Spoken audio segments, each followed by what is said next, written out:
Hi everybody, nice to have you all here again. I am so excited as usual to be sharing some of my fragrances that are in my collection.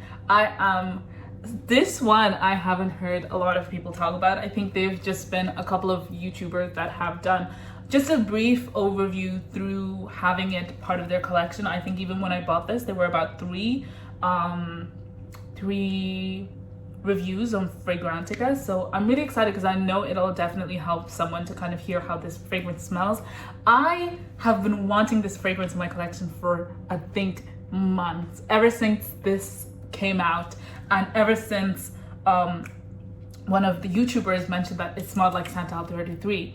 Now I have to say I am a snobby woman because I remember when my friend got Santal 33 and I was like, ew, like that smells like a hotel. Like, who wants to smell like a hotel? Who wants? And that stuff was strong. I think it lasted like 2 days on my jacket, and she just sprayed one spray. And then came a point in my life that it wasn't immediately, but it was like months after. I just couldn't stop thinking about the fragrance. I hadn't smelled it ever again, but I just was like, oh my god, oh my god. And I think I got obsessed because this came out, and I was like, oh my god, okay, I need to get it for a steal because I know they're expensive as hell. But not a lot of people were even comparing it to Santal 33. No one was comparing it to anything else except for that one YouTuber. And I just want to say props to her. And then second thing was I couldn't find it anywhere. Like, I couldn't find it anywhere until a fragrance brand mentioned that she shops from one specific perfume shop, Perfumes Row, and I was like, I was gonna go get Ahmed Al-Maghribi perfumes from there, and then I bumped into this.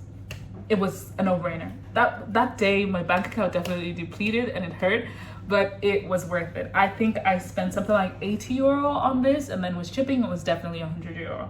But I also got other fragrances with that package as well. That's what I tend to do. I know a lot of you are asking me, how do I get my samples? How do I get, all this kind of stuff? And you know what I tend to do is when I'm buying from a shop, I tend to buy in bulk.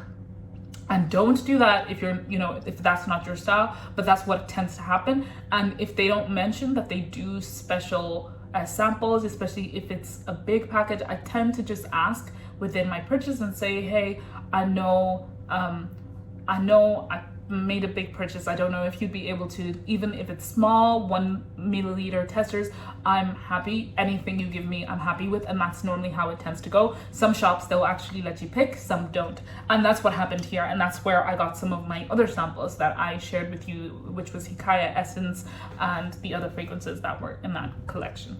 Now, if you want to watch those, I'll also put them in the description at the bottom so you can just, have an eye on that. But anyways, let's get to the heart of the fragrance. Now, the notes in this fragrance are elemi, fig, and carrot at the top. In the middle, you have lily of the valley, and in the bottom, you have sandalwood, cedar, and musk. Now, immediately when I saw comments of this, everybody was like, this smells like dill. Dill. I've never smelled dill before. I don't even know what dill is. I feel like it's a condiment, but I'm not sure. So to me, it's not that. But I also heard it smells like pickle juice, and they're not wrong. But it's like sophisticated hotel, pickle juice-esque aesthetic. It's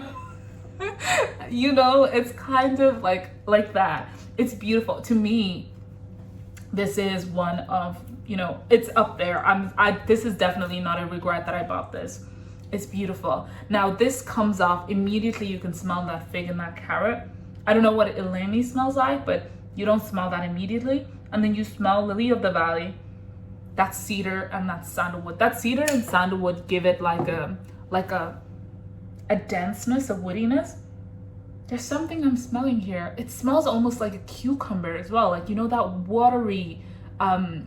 watery smell that cucumbers have, or even that taste that cucumbers, that watery cucumber-esque smell. You have that here.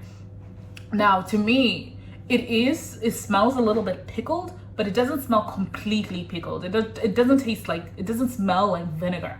It doesn't smell like vinegar. In fact, I do feel like I would love this fragrance a little bit more if it had vinegar, but it doesn't. Now let's compare this to the notes that Santal 33 have. So that one has sandalwood, leather, papyrus, cedar, violet, cardamom, iris, and amber. It's interesting because you don't even have that fig and that carrot there. Now I have to say, once I got this, I went and I smelled Santal 33 because I just had to. And I just had not just Santal, it was Rich Santal by Fragrance World, Amir. And I've been obsessed about that. I think I want to get it. It doesn't smell completely like this. It definitely takes the DNA and brings it somewhere else, makes it fresher, more vinegary, and I loved that specifically. But this is definitely more well-rounded, more blended, and a little bit softer on the nose for sure.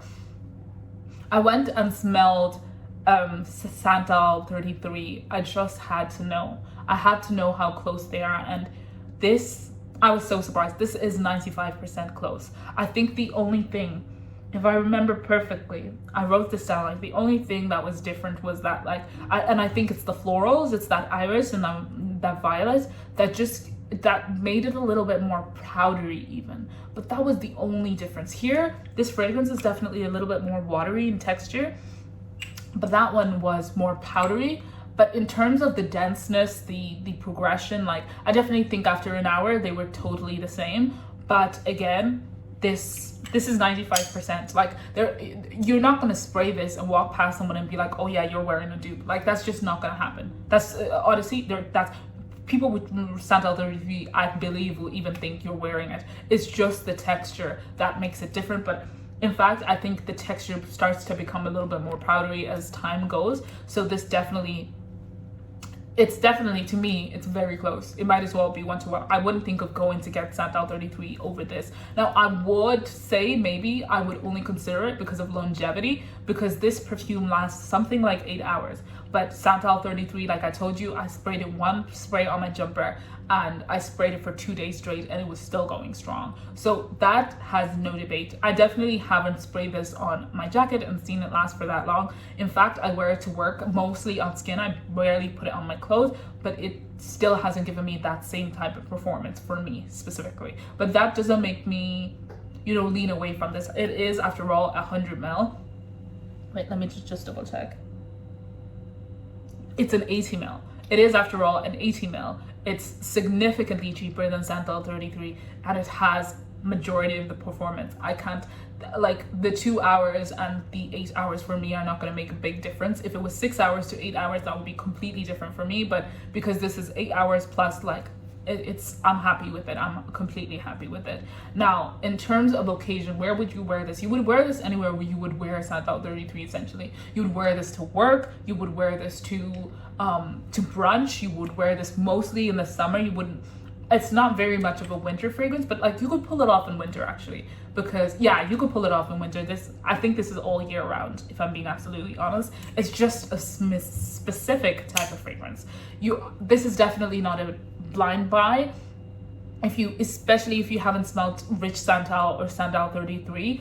If you have smelled Rich Santal, tone down the sharpness and the citrusy and the more light version and make it a little bit denser, a little bit more watery and subdued, and you can imagine what this is. You just take away the harsh notes out of the harsh vetiver and you will have exactly what this smells like. Now, like I said before, to me, in terms of like who could wear this, I think anybody could wear this, but you have to be a little bit more mature because it does have that hotel, that room, that place kind of smell. It doesn't really smell like a person per se. It does smell like a place or an aesthetic. So because of that, you need to be a little bit like more well-versed in terms of artistic fragrances. Like you have to like artistic fragrances. I do think, and because of that, I wouldn't think a 20-year-old might love this. I would say again 25 and up or even 30 and up, but again, it's just up to taste. It's definitely a lot more unisex. If anything, anybody and everybody can wear this. A man could wear this, a woman could wear this. But I just would say if you prefer gourmand fragrances, you probably wouldn't be crazy about this. Especially if it's only that. If you love floral fragrances only, you probably wouldn't love this. This is more of a what do they call it? Hyper type of fragrance. I don't know if that's how you pronounce that word, but it's kind of chyper, so it kind of smells kind of like leafy and leafy and woody, that kind of fragrance. That also, I find chypers tend to smell also like places, so that's definitely the fragrance family for this. I really hope that I have helped you kind of picture what this fragrance smells like and helped you kind of figure out whether you like it or not. I know it's not a fragrance for everybody, so please leave a comment if you've tried it, or even if you've tried Richardson Santal, what did you think about that DNA or Santal 33? And I'm eager to hear from you. Comment, like, subscribe. As usual, stay tuned. I am always trying to take more videos and capture all of my fragrance collection for you, just so you can have a good idea of what I have and what you might like. Until next time, I'll talk to you guys later. Bye.